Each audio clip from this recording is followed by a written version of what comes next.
उसके बाद लीनियर इन वाई की एक और एग्जांपल हम डिस्कस करते हैं। सबसे पहले ये आप देखो कि लीनियर है या नहीं, देखने में लग रही है आपको लीनियर। डिपेंडेंट वेरिएबल इसमें y है, तो y और डेरिवेटिव का कोई प्रोडक्ट नहीं है। y और डेरिवेटिव किसी ट्रांसेंडेंटल फंक्शन में नहीं आ रहा। ट्रांसेंडेंटल फंक्शन आपको नजर आ रहा है, लेकिन उसका आर्गुमेंट क्या है, यहाँ पे x है, ना y है ना डेरिवेटिव है, तो उसका मतलब ओके सीन है, डिफरेंशियल इक्वेशन लीनियर है। और तीसरी चीज क्या थी कि डेरिवेटिव और y की अगर आप पावर देखो 1 1 ही मौजूद है, मतलब दोनों की डिग्री क्या है, 1 ही है, इसका मतलब ही लीनियर है। दूसरी बात, क्या ये लीनियर इन y है या लीनियर इन x है, तो डेफिनेटली लीनियर इन y है। क्यों?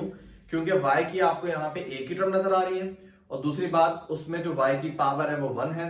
दैट्स इट, ये जो है ये लीनियर ओडी है इन y।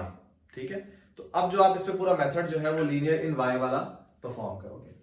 तो सबसे पहले मैंने क्या कहा था कि आप इसको कन्वर्ट करोगे जनरल फॉर्म के अंदर। जनरल फॉर्म क्या है कि डेरिवेटिव के साथ कुछ मौजूद ना हो, तो आप पूरी डिफरेंशियल इक्वेशन को डिवाइड करवा दो cos स्क्वायर x से, तो इससे cos स्क्वायर x कैंसिल हो जाएगा।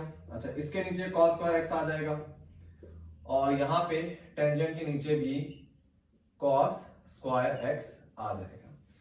अब थोड़ी सिंप्लीफिकेशन कर लेते हैं ताकि दिखने में आपका सवाल थोड़ा इजी लगे। कैसे सिंप्लीफिकेशन आप करोगे कि टेंजेंट क्या होता है, साइन अपॉन कॉस, और यहाँ पे क्या मौजूद है, cos स्क्वायर x। तो अगर थोड़ी सिंप्लीफाई करोगे तो यहाँ पे जो cos को अगर आप cos से मल्टीप्लाई करोगे तो वो cos क्यूब हो जाएगा। लेकिन देख लेते हैं हमें जरूरत है सिंप्लीफिकेशन की या नहीं, पहले हम जो स्टेप्स है उनको फॉलो करते हैं, क्योंकि यहाँ पे हमें मतलब क्या है p ऑफ x से, ये तो हम देख लेंगे बाद में, इंटीग्रेट करना इसको मुश्किल नहीं है, हमें यहाँ पे क्या चाहिए, p ऑफ x चाहिए। तो सबसे पहले आप इसको कन्वर्ट कर दो, कंपेयर करवा दो जनरल फॉर्म से। जनरल फॉर्म क्या है, dy upon dx plus p of x y equal to q of x। जब आप कंपेयर करवाओगे तो यहां से आपको p ऑफ x की वैल्यू मिल जाएगी। p ऑफ x यहां पे क्या है, 1 अपॉन cos स्क्वायर x मिल गया। अब वो वक्त है जब आप यहां पे मालूम करोगे if का मतलब इंटीग्रेटिंग फैक्टर। तो इंटीग्रेटिंग फैक्टर मालूम करने का क्या फॉर्मूला है, e की power integral p of x dx। Values put कर दो भाई, p ऑफ x यहाँ पे क्या, 1 अपॉन cos स्क्वायर, इंटीग्रेशन में फ्रैक्शन नहीं हम रखते, 1 अपॉन cos स्क्वायर होता है sec स्क्वायर। ठीक है, अब सवाल ये है कि इसको आपने इंटीग्रेट करना है, और आपको पता होगा कि sec स्क्वायर का इंटीग्रल क्या होता है, sec स्क्वायर किसका डेरिवेटिव है, टेंजेंट का, तो sec स्क्वायर का इंटीग्रल क्या हो जाएगा, टेंजेंट हो जाएगा। तो इसका आंसर हो जाएगा e की पावर टेंजेंट x। तो ये आपने मालूम कर लिया यहाँ पे इंटीग्रेटिंग फैक्टर। जैसे आपके पास इंटीग्रेटिंग फैक्टर आ गया, तो अब आपने क्या करना है, अब आपने इस इंटीग्रेटिंग फैक्टर को मल्टीप्लाई करना है। अच्छा, इक्वेशन नंबर 1 कह दो, जो इक्वेशन को आपने जनरल फॉर्म में कन्वर्ट किया था, तो multiply equation 1 by integrating factor. तो इक्वेशन 1 को आप मल्टीप्लाई करवाओ इंटीग्रेटिंग फैक्टर से, तो e की पावर टेंजेंट x तीनों टर्म से मल्टीप्लाई हो जाएगी। e की power tangent x dy upon dx plus e की पावर टेंजेंट x। अब देखो 1 अपॉन cos स्क्वायर मजा नहीं आ रहा, sec स्क्वायर लिख दो, क्योंकि आपको पता है एक्सपोनेंशियल में पावर का डेरिवेटिव साथ होना चाहिए, टेंजेंट का डेरिवेटिव sec स्क्वायर होता है, तो 1 अपॉन cos स्क्वायर की जगह सिंपल sec स्क्वायर लिख लो। तो शुरू में तभी मैंने सिंप्लीफाई नहीं किया इसको, सवाल देखिए आपको खुद ही समझ आ जाएगा यार कि आप क्या सिंप्लीफिकेशन करो बेहतर है। अब यहाँ पे सिंप्लीफिकेशन में टेंजेंट अपॉन cos स्क्वायर को मल्टीप्लाई कुछ करके ना करो, डिवाइड करके, सिंपल 1 अपॉन cos स्क्वायर की जगह sec स्क्वायर लिख दो, ये सिंप्लीफिकेशन यहाँ पे काम आएगी। तो लेफ्ट हैंड साइड पे आप सबसे पहले इंटीग्रेटिंग फैक्टर मल्टीप्लाई करो और लेफ्ट हैंड साइड को सिंप्लीफाई करो।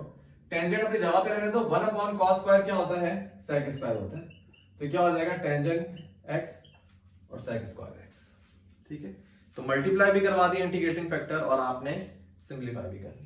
इसके बाद मैंने आपको बताया था आप क्या करोगे, आपने जस्ट लेफ्ट हैंड साइड पे लिखना है y के साथ लिखना है इंटीग्रेटिंग फैक्टर, और आपने इसको इनक्लोज कर देना है डेरिवेटिव के अंदर। That's it. अब अगर आपका प्रोसेस, आपके स्टेप्स ठीक हैं, तो जब आप इसमें प्रोडक्ट रूल लगाओगे तो ये 3 टर्म आ रही होंगी। तो हम जरा चेक कर लेते हैं अपना आंसर। प्रोडक्ट रूल लगाओ, v पहले आ गया, u का डेरिवेटिव क्या है, dy अपॉन dx, प्लस अब v को पहले रहने दो, इसका डेरिवेटिव लो, एक्सपोनेंशियल फंक्शन का डेरिवेटिव क्या होता है कि एक्सपोनेंशियल फंक्शन को एज इट इज कॉपी करो, उसके बाद पावर का डेरिवेटिव लो, टेंजेंट का डेरिवेटिव सेक स्क्वायर। तो अब यहाँ पे असल में y लिखना भूल गया था यहाँ पे, तो y हम स्टार्ट में लिख देते हैं, ठीक है। तो अगर आप ऑब्जर्व करो ये एग्जैक्ट आपकी पूरी लेफ्ट हैंड साइड आ रही है, तो उसका मतलब लेफ्ट हैंड साइड को आप इस फॉर्मूले के अंदर बंद कर सकते हो। आपके स्टेप यहां तक बिल्कुल ठीक है। तो लेफ्ट हैंड साइड की तो कहानी मुकम्मल। अब आप आ जाओ राइट हैंड साइड पे। राइट हैंड साइड में आप एज इट इज लिख दो,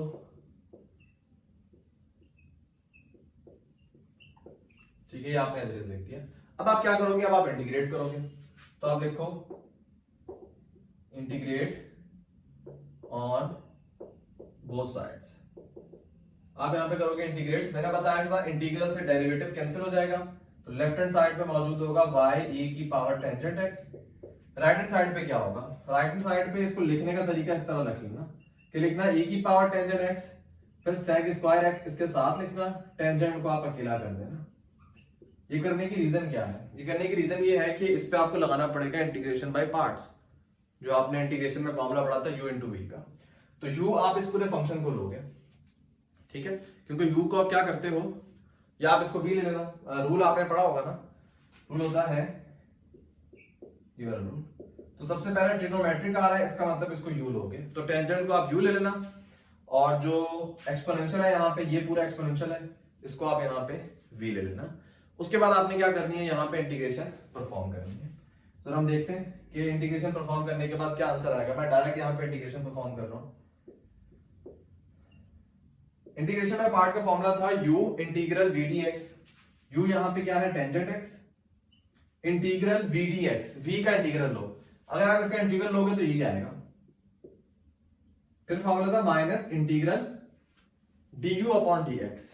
टेंजेंट का जब आप डेरिवेटिव लेते हो तो sec स्क्वायर x आता है। फिर होता है integral v dx, v dx का इंटीग्रल, अगेन इसका इंटीग्रल लोगे तो क्या होगा, e की पावर टेंजेंट x, और एंड पे आप dx लगा दोगे।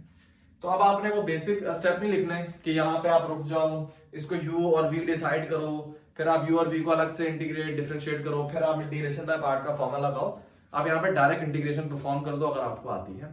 तो डायरेक्ट मैंने इंटीग्रेशन बाय पार्ट का फॉर्मूला एक्सपेंड कर दिया। उसके बाद ये अपनी जगह पे मौजूद है, इसको भी आप लोग अपनी जगह पे रहने दो, कोई सिंप्लीफिकेशन करने की जरूरत नहीं है। इसका क्या होगा, अगेन देखो ये तो बिल्कुल वही चीज बन गई है कि e की पावर टेंजेंट x और साथ sec स्क्वायर x मौजूद है। एक्सपोनेंशियल फंक्शन की इंटीग्रेशन आप कैसे करते हो कि जो भी e की पावर मौजूद है, अगर उसका डेरिवेटिव साथ मौजूद है तो आप डायरेक्ट उसको इंटीग्रेट कर दो, जो एक्सपोनेंशियल फंक्शन है वो आंसर में आ जाएगा। तो जब आप इस पूरे पे इंटीग्रेशन परफॉर्म करोगे तो आपके पास e की पावर टेंजेंट x ही इसका आंसर हो जाएगा, और एंड पे आप लगा दोगे plus c constant of integration. भाई देखो यहाँ पे भी e की टर्म आ रही है, यहाँ पे भी आ रही है, यहाँ पे भी आ रही है, लेकिन कांस्टेंट में नहीं है। तो अगर सिंपलीफाई करना चाहो तो आप ये लिख सकते हो कि पूरी इक्वेशन को आप डिवाइड कर दो e की पावर टेंजेंट x से। तो होगा क्या, यहाँ पे y मौजूद होगा, यहाँ पे पावर कैंसिल हो जाएगी, यहाँ पे तो जस्ट -1 हो जाएगा, और यहाँ पे जो प्लस c है ना, उसके डिनोमिनेटर में e की पावर टेंजेंट x आ जाएगी, क्योंकि आपने पूरी डिफरेंशियल इक्वेशन को डिवाइड किया है e की पावर टेंजेंट x से। सबके डिनोमिनेटर में e की पावर टेंजेंट x आ रही है, ये तीन तो कैंसिल हो जाएंगे, c के डिनोमिनेटर में e की पावर टेंजेंट x मौजूद होगा, और ये आपके पास फाइनल डिफरेंशियल इक्वेशन का सॉल्यूशन आ जाएगा। अब कुछ ऐसी डिफरेंशियल इक्वेशंस होंगी जिसमें आप डायरेक्ट मालूम करना आपके लिए इजी नहीं है, उसमें x की टर्म भी नजर आ रही है, y की टर्म भी ज्यादा नजर आ रही है आपको, तो क्या करोगे आप यहाँ पे, तो अगर आप थोड़ा इसमें और करोगे तो आप सिंप्लीफाई कर लो, आपको पिक्चर थोड़ी क्लियर हो जाएगी। जरा सिंप्लीफाई जब आप करोगे तो एलसीएम आप ब्रेक करो, x y upon x y हो जाएगा, वाई अपॉन एक्स अपनी जगह पे मौजूद है, और फिर -1 अपॉन एक्स। अब अगर आप यहाँ पे देखो तो ये y की टर्म तो 2 दफा आ रही है, लेकिन x की टर्म भी 2 दफा आ रही है। अब आप यहाँ पे क्या करोगे, तो यहाँ पे मेरे जहन में क्या आ रहा है कि इस -1 अपॉन एक्स को उधर ले जाते हैं तो पॉजिटिव हो जाएगा, और इन दोनों टर्म में y कॉमन आ रहा है, तो अब क्या करो, y को कॉमन ले लो। जब आप इन दोनों टर्म में y को कॉमन लोगे तो y पहली टर्म में से क्या बचेगा 1, और दूसरी टर्म में से क्या बचेगा 1 अपॉन x, और y यहाँ पे साइड पे आ जाएगा। अब आप यहाँ पे ऑब्जर्व करो, y एक ही दफा आ रहा है, ठीक है, और y की पावर भी यहाँ पे 1 है, दैट्स इट। ये आपका कौन सा केस है, लीनियर इन y वाला केस है। जरूरी नहीं कि आप इस पूरी इक्वेशन को एक्सपेंड करो और फिर आप देखो कि y की कितनी टर्म है, जरूरी नहीं होता ये कि अगर आप y को मल्टीप्लाई करो इस फॉर्म में तो आप बोलो भाई y की 2 टर्म आ रही है यहाँ पे। अगर कॉमन आ रहा है तो आप कॉमन लेके उसको एक में कन्वर्ट कर दो, उसके बाद चेक करो कि भाई क्या ये सेटिस्फाई हो रही है या नहीं। तो अगर आप इसमें देखो लीनियर भी है और एक ही y की टर्म है, y की पावर भी 1 है, दैट्स इट। ये कौन सा केस है, लीनियर इन y का है, जिसमें ये पूरी चीज जो है क्या होगी, p of x integrating factor. Solve करना है इसको, कोई इतना मुश्किल नहीं है, आप आसानी से सॉल्व कर लोगे। ये हो जाएगा e की power integral 1 plus 1 upon x dx, तो हो जाएगा e की power x plus ln x। फिर आप इसको थोड़ा आसान फॉर्म में कन्वर्ट कर दो। किस तरीके से, क्या आप इसको लिख सकते हो e की पावर x मल्टीप्लाई e की पावर ln x, क्योंकि बेसिस सेम होती है तो पावर ऐड होती है ना, तो यहाँ पे ऐड हो रही थी, आपने क्या कर दिया, इनको तोड़ दिया आपस में। ये करने से फायदा ये हुआ कि e और ln ये आपस में कैंसिल हो जाएंगे, तो जस्ट x मौजूद होगा, तो ये हो जाएगा x e की पावर x। ये आपका आ जाएगा इंटीग्रेटिंग फैक्टर। इस इंटीग्रेटिंग फैक्टर से आपने क्या करना है, पूरी डिफरेंशियल इक्वेशन को मल्टीप्लाई करना है। आप ऑब्जर्व करोगे आपका सवाल बहुत इजी हो जाएगा, आप आसानी से लेफ्ट हैंड साइड सिंपलीफाई हो जाएगी। कैसे, जब आप मल्टीप्लाई करोगे x e की पावर x, ये हो जाएगा dy अपॉन dx। अच्छा, यहाँ पे आ जाएगा x e की power x 1 plus 1 upon x dx, और यहाँ पे जब x मल्टीप्लाई करोगे खत्म हो जाएगा, जस्ट e की पावर x जो है वो यहाँ पे मौजूद होगा। उसके बाद आप ऑब्जर्व करोगे कि जो आपकी पूरी लेफ्ट हैंड साइड है वो कन्वर्ट हो गई है इस फॉर्म में। किस फॉर्म में, कि मैंने क्या बताया था, y लिखोगे उसके बाद इंटीग्रेटिंग फैक्टर लिखोगे, इस फॉर्म में कन्वर्ट होगी। ठीक है, y लिखा, उसके बाद आपने इंटीग्रेटिंग फैक्टर लिख दिया। अब आप इस पे प्रोडक्ट रूल लगाओगे तो सारी से आप इंटीग्रेट कर सकते हो, वो भी मैं बता देता हूं कैसे करोगे आप। जस्ट आप x e की पावर x को साइड में रखो, y का डेरिवेटिव लो, dy अपॉन dx आ जाएगा, तो ये वाली टर्म आ गई। प्लस अब y को आप साइड में रखो, इसको इंटीग्रेट करो।